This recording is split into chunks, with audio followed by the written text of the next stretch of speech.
Salut, c'est Vincent. Allez, il n'y a pas que le cinéma, la littérature, la musique et les bandes dessinées dans la vie. Il y a aussi les jeux de société. En voici un qui vient de sortir tout juste dans nos boutiques spécialisées. Il s'agit de Lords of Valhalla, Dragon Bond. Je ne pense pas que James vienne participer à cette aventure. C'est un jeu d'Alessio Cavatore, Jack César et William Burgos, édité par Légion Distribution, River Horse et Draco Studio, pour 1 à 4 joueurs à partir de 14 ans et des parties de 60 minutes. Je me suis procuré ce jeu car j'ai lu d'ores et déjà la règle en anglais sur internet, j'ai vu quelques vidéos en anglais également de ce jeu et ça m'a intéressé. Il s'agit d'un jeu de contrôle de zone, de majorité et de programmation qui se joue en solo. Alors c'est suffisamment rare je pense pour le signaler, les jeux de majorité en général se jouent plutôt en multijoueur ou pas forcément très bien en solo. J'espère que celui-ci donc se joue bien en solo, mais j'ai bien l'intention également bien sûr d'y jouer avec Lou. Je crois qu'à 2 joueurs c'est pas mal, même si paraît-il que l'idéal tout de même c'est d'être à 4 joueurs. Alors, ce qui m'a intéressé aussi, c'est que la règle du jeu est très simple. Ça m'a l'air très sobre en termes de règles. Je vais pas passer beaucoup de temps à faire mon aide de jeu, je ne pense pas, cette fois-ci. Et puis, des parties courtes, 60 minutes annoncées. Voilà, donc j'avais envie d'un jeu assez facile, qu'on puisse rapidement mettre sur la table et auquel on puisse rapidement jouer. Voilà, j'espère que ça va être le cas. D'ailleurs, je pense vous présenter une partie du jeu, notamment en solo, d'ici quelques jours, là, après cet unboxing. Alors, c'est bien la version française du jeu. On a en plus une très belle boîte, je trouve, superbe illustration là sur le devant. Alors, c'est un jeu dans lequel on va incarner soit des dragons, soit des généraux. Hein, on va avoir le choix, mais il faut savoir que, quoi qu'il arrive, les 4 figurines principales du jeu, les 4 personnages en fait du jeu seront toujours sur le plateau, quel que soit le nombre de joueurs. C'est pour ça que je disais que l'idéal certainement c'est 4 joueurs. Quand on joue à 2 joueurs, il y a 2 figurines qui seront gérées par l'IA, mais de manière très simple. Et quand on joue en solo, il y aura les 3 autres figurines qui seront gérées par l'IA, là aussi très très simplement. Alors, découvrons le dos de la boîte. Lords of Valhalla.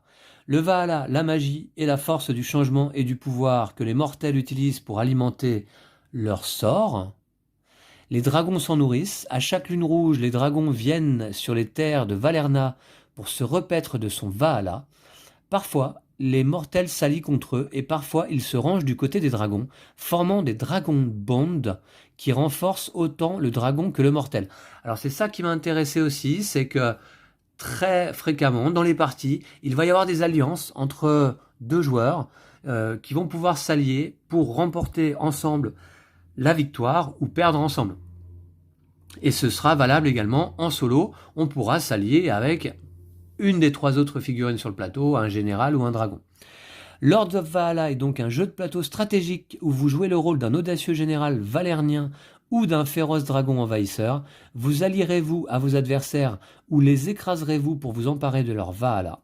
Eh bien, on verra ça. Alors, matériel très sobre aussi, un livret de règles, un plateau de jeu, 4 plateaux de joueurs, qui, je le sais d'ores et déjà, sont en carton souple, 4 figurines qui ont l'air superbes, et qui sont colorées. Alors elles sont pas grises, ce gris moche qu'on trouve sur la plupart des figurines. Comme moi je ne peins pas les figurines, eh bien je suis content toujours quand j'ai des figurines colorées, au moins c'est un petit peu chaleureux sur le plateau. 5D pour les combats, 106 cartes, là c'est ce que c'est ce dont je suis impatient de découvrir là en vidéo en votre compagnie. J'ai envie de voir les illustrations notamment sur les cartes. Et 143 jetons, ça fait quand même pas mal. Alors, sans plus attendre, j'ouvre cette boîte. On va découvrir le matériel. Ça devrait être relativement rapide, hein, étant donné qu'il n'y a pas pléthore de matériel. Mais on va regarder quand même, évidemment, les figurines de près, les cartes un petit peu en détail, et puis le plateau qui a l'air très chouette aussi, hein, qui représente un territoire. Hein, c'est du contrôle de zone. Alors, il y a ici, sur le côté, je l'avais vu donc, sous le plastique, un petit pack de cartes promotionnelles. Bon, je ne sais pas si ce sera fourni avec toutes les boîtes ou est-ce que c'est simplement là sur les premières boîtes fournies dans le commerce.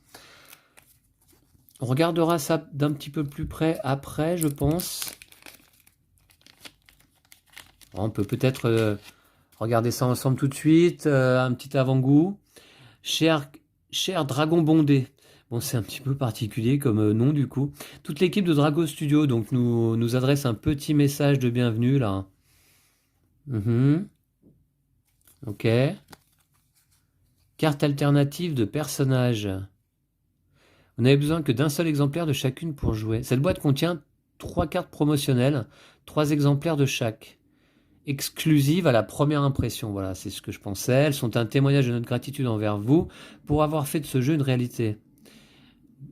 Ok, vous n'avez besoin que d'un seul exemplaire de chacune pour jouer. Vous pouvez offrir les autres à 2 de vos amis qui veulent leur exemplaire de Lords of Valhalla. D'accord. Carte événement Dragon Ball. Voilà, ça donne une petite idée des illustrations que l'on va trouver dans le jeu, hein, qui sont très chouettes. Et puis on a des cartes qui sont tressées, protégées. Vous le voyez là, dans le rayon de lumière. Dragon Bond. Bon, il faut le dire en anglais parce que sinon, en français, Dragon Bond... Bon, Dragon Bond. Nagasha était attiré par la maîtrise de la magie et l'art du combat d'Adrael. D'accord, en 3 exemplaires. Donc, ensuite, ici, on a Adrael Id Tiverianes, le conquérant audacieux. Ok. Bon. Et puis là, Élise Dalaria, l'incarnation de l'espoir. Je pense que donc ce sont simplement des alternatives aux cartes que l'on va trouver dans la boîte. Hein. Ouais. Je suppose. C'est ce que ça dit. Carte alternative de personnage, ouais. Plus une carte événement Dragon Bond. Ah, celle-ci. Le deck de cartes doit compter exactement 12 cartes. Ok, remplacer celle du jeu de base par celle-ci. Très bien, allez. Désormais, j'ouvre la boîte. On va découvrir le matériel. Magnifique boîte. Alors, Draco Studio, il me semble pas connaître. Hein. Qu'est-ce qu'ils ont sorti d'autre comme jeu?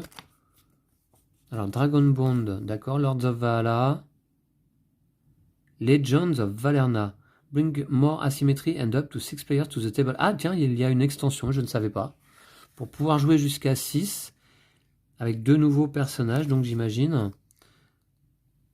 Encore une extension là, More Dragon Broods and Realms to try new configuration. Ah oui, d'accord. Donc il y a pas mal d'extensions en fait qui sont sorties, enfin, qui sont pas sorties en français en tout cas. Hein. Ok, ça c'est le pack de figurines en fait. Parce que vous allez voir qu'on a des jetons en carton. Les petites figurines, ça serait pas mal. Hein.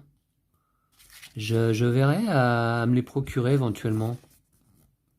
Bon. Quoi d'autre comme jeu? Dragon Ball toujours. Dodo Riding Dinos.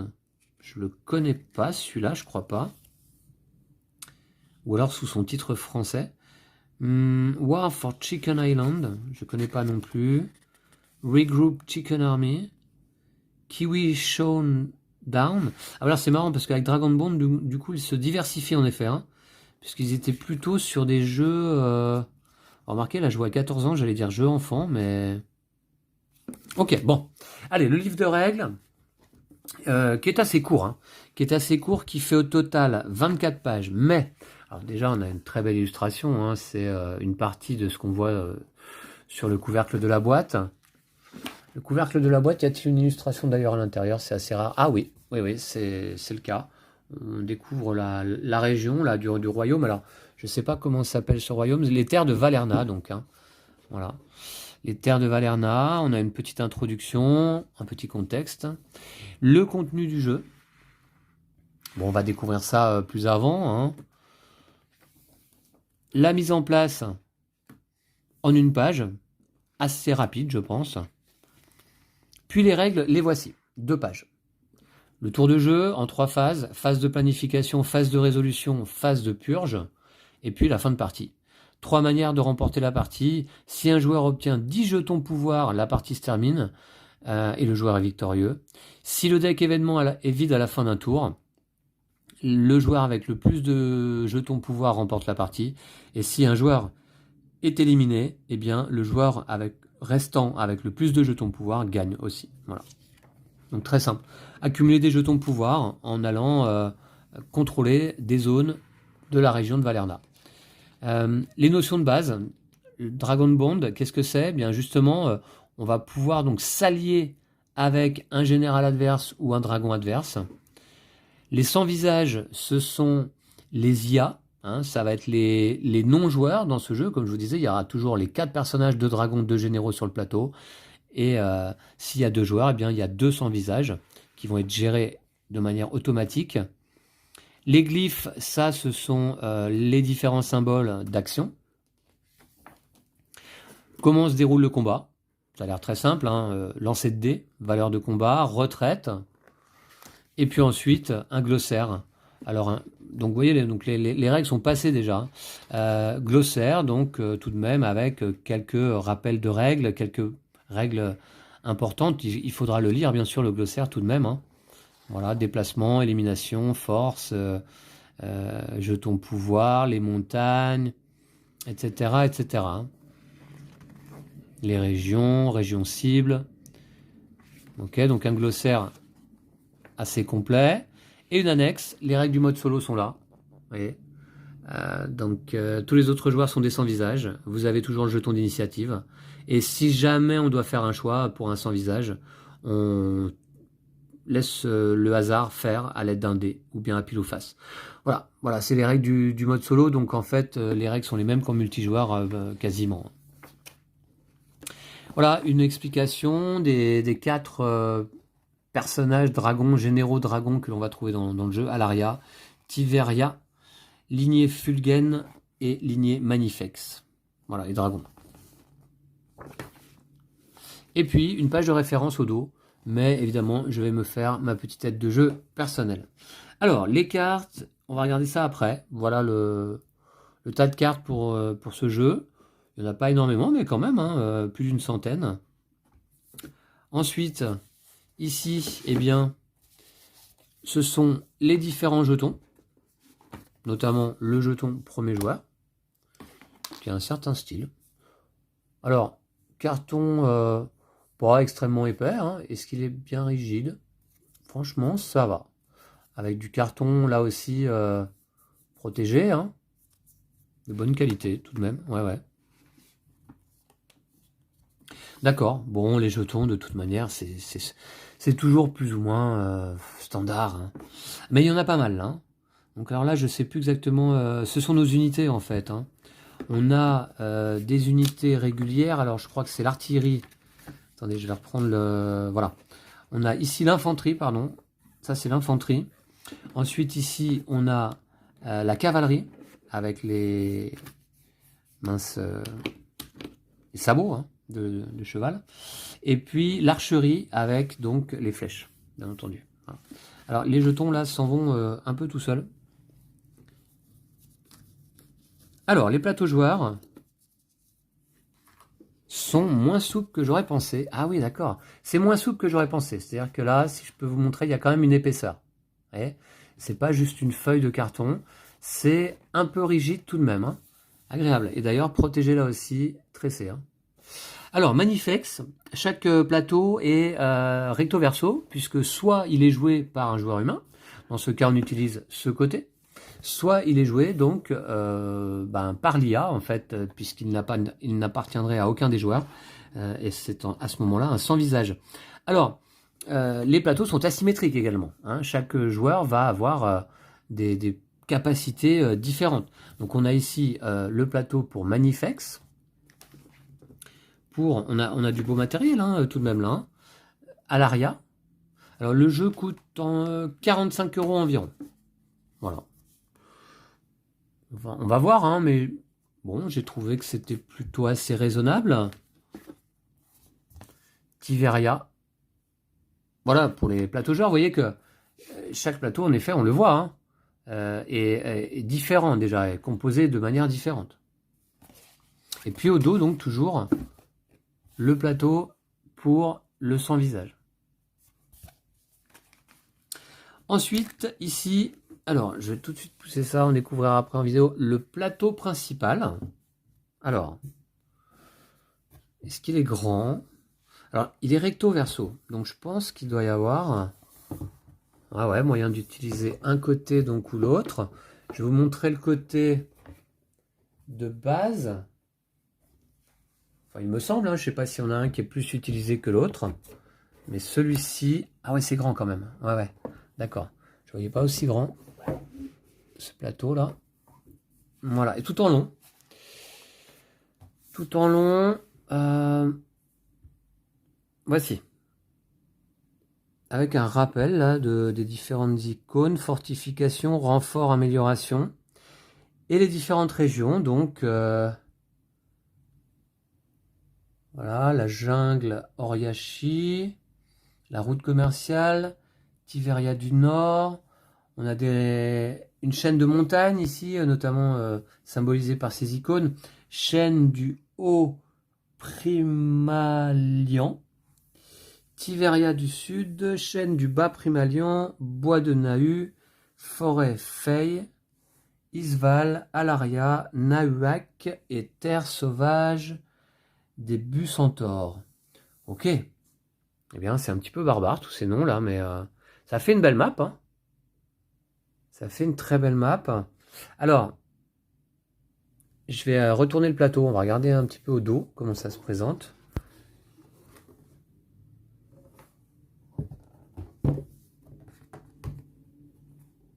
Ah mais non, mais c'est la même en fait. J'ai l'impression que c'est la même map, mais plus sombre. Voilà. Ouais, la même map, mais plus sombre. Les mêmes régions en tout cas. Ouais, c'est ça. Hein. Ok. D'accord, je suis un petit peu déçu. Je pensais qu'il y avait deux maps différentes pour le coup.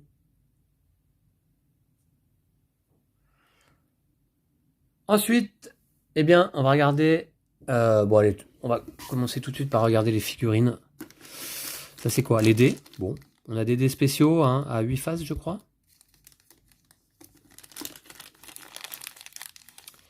Non, 10 faces même. Ouais. Des dés spéciaux à 10 faces qui sont utilisés pour les combats. Ça, c'est les succès critiques. Et puis là, c'est les succès basiques. Il y a 5 dés spéciaux donc. Et puis les figurines donc. Alors c'est bien, elles sont bien protégées dans un petit thermoformage. Et on va pouvoir y ranger les différents jetons. Voilà. Alors. Allez, commençons par la plus grosse là. Très grande. Hein. Alors voici un des deux dragons que l'on peut jouer. Enfin, symbolisant la faction de ce dragon en réalité. Hein. Bon, il est superbe, hein. Superbe, assez massif. Il est assez lourd pour le coup, hein. Ouais.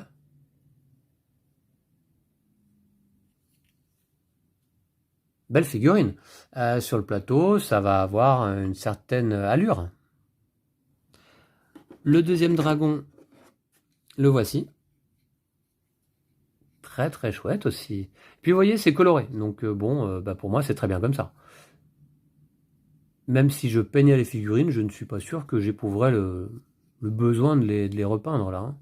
De les peindre. Hein. Ok. On a peu de figurines dans ce jeu, mais elles sont vraiment très chouettes. Ensuite, un général.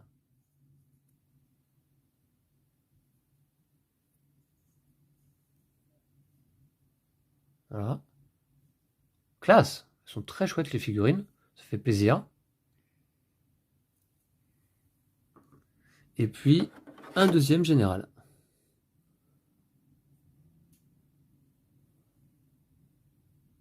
Féminine, là, j'ai l'impression. Hein, c'est une femme.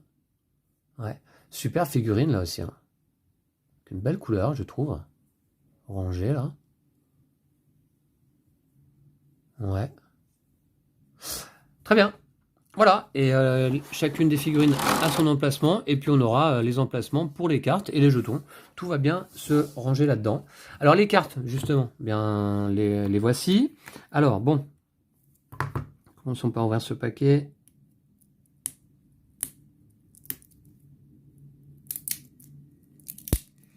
Et ça m'intrigue pas mal. Hein.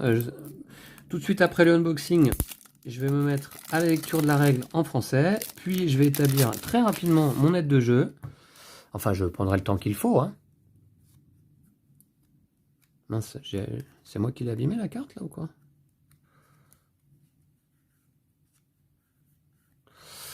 On va faire attention à l'ouverture des paquets. Alors, je vais regarder par rapport aux d'autres cartes. Ouais, ça, c'est les cartes d'événements, je crois. Il va y en avoir 12. Et puis après, il y a les différentes factions, je pense.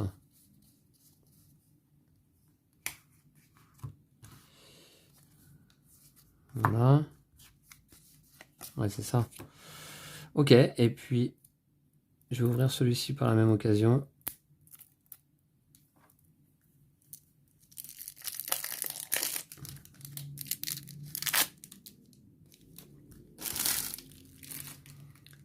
Alors, ça c'est quoi? Alors, je sais plus, je sais qu'on peut améliorer nos unités, c'est ça, il me semble, hein. Allez, on va commencer par ces cartes-là. Garde du serment.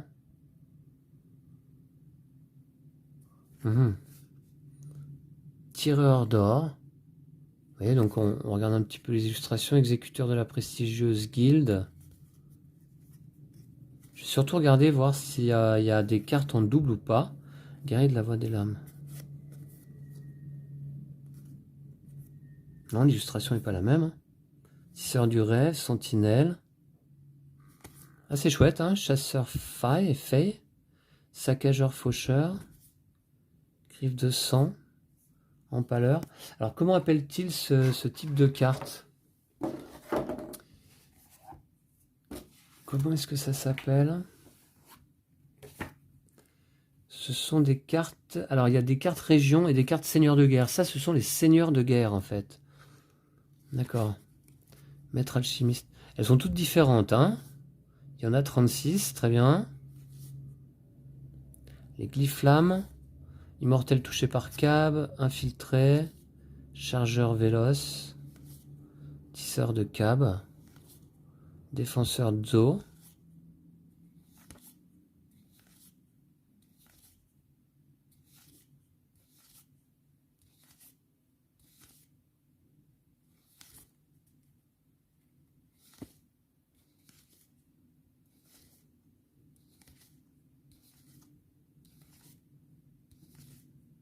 Ah, ça, ce sont les cartes régions.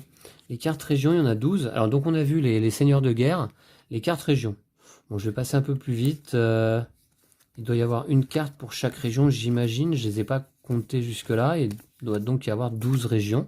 Ok, pour les cartes régions. Et puis après, ben, il y a les cartes événements. Alors là, il faut savoir que c'est un jeu de programmation. Donc, à chaque manche, on va disposer une carte événement face cachée. Ensuite, nous, on va jouer un certain nombre de cartes, nous les joueurs, les uns par-dessus les autres. Puis, les joueurs peuvent continuer à jouer des cartes.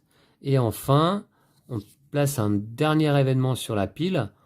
On retourne le paquet et on va donc résoudre le premier événement, puis les actions des joueurs qui ont été programmées à l'avance dans l'ordre, et puis un dernier événement en fin de manche. Donc il y a 12 événements. Dragon Bond. Ah, ça c'est la carte que je peux remplacer par celle-ci. C'est la même ou pas?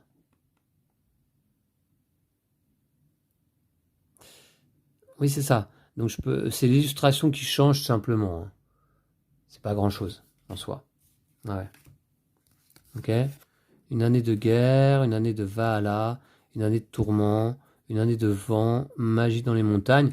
Donc là, elles sont toutes différentes, j'imagine. Il y en a 12, hein. Une année d'abondance, une année d'abondance. Ah bah non, non, elles sont pas toutes différentes. Encore que si, parce que à chaque fois, ça place des jetons de pouvoir sur des régions différentes. Ouais, d'accord. Ok. On va aller récupérer des jetons sur le plateau en allant contrôler des territoires.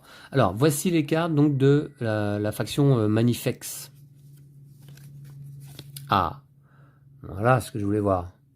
Des dragons illustrés.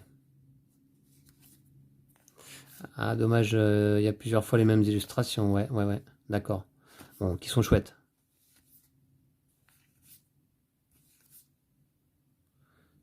Qu'est-ce que c'est ces cartes là? Ouais, d'accord. Ok. Il y a finalement combien? 1, 2, 3, 4, 5, 6 cartes comme ça. Poignard Manifex, et il doit y en avoir 5. Ouais, 5 comme ça, des cartes Valhalla. Ok, bon. Étonnant. Là, pour la faction de Prince Adrael. Assaut. Récolte. Déploiement arcanique. Donc chaque joueur, vous voyez, a son petit deck de cartes. Ah, je vous dis, c'est un jeu qui est très simple. Hein. Voilà, mais j'ai l'impression qu'il y a pas mal de possibilités stratégiques tout de même. On verra ça en partie. Puis surtout, j'attends de voir un petit peu comment ça se déroule en solo. Un jeu de majorité seul. Bah écoutez, avec 3 adversaires qui sont contrôlés par l'IA. J'espère que ça va être simple. Voilà, donc je me suis fait plaisir en fait. Hein. Je me suis fait plaisir en me procurant ce jeu. Un jeu de dragon, j'en ai pas tant que ça, je vous dirais, ou voire pas du tout. Donc, ouais, j'ai hâte. J'ai très très hâte de l'essayer, seul et avec Lou. Voilà, on a fait le tour, je crois, du matériel de Lords of Valhalla Dragon Bond. Alors ouais, il faut le dire en anglais, hein, parce que sinon, ça ressemble à rien. Dragon Bond, donc, Lords of Valhalla, de d'Alessio Cavatore, avec mon célèbre accent italien, Jack César et William Burgos. Je vous remercie d'avoir suivi ce unboxing. J'espère que ça vous a intéressé. Vous me direz, tiens, ceux qui se sont procurés ce jeu d'ores et déjà, eh bien, peuvent m'en parler dans les commentaires et me dire pourquoi ils se sont procurés celui-ci. Voilà, donc on se retrouve très très vite pour une partie. Et puis d'ici là, prenez soin de vous et de vos jeux de société. Ciao.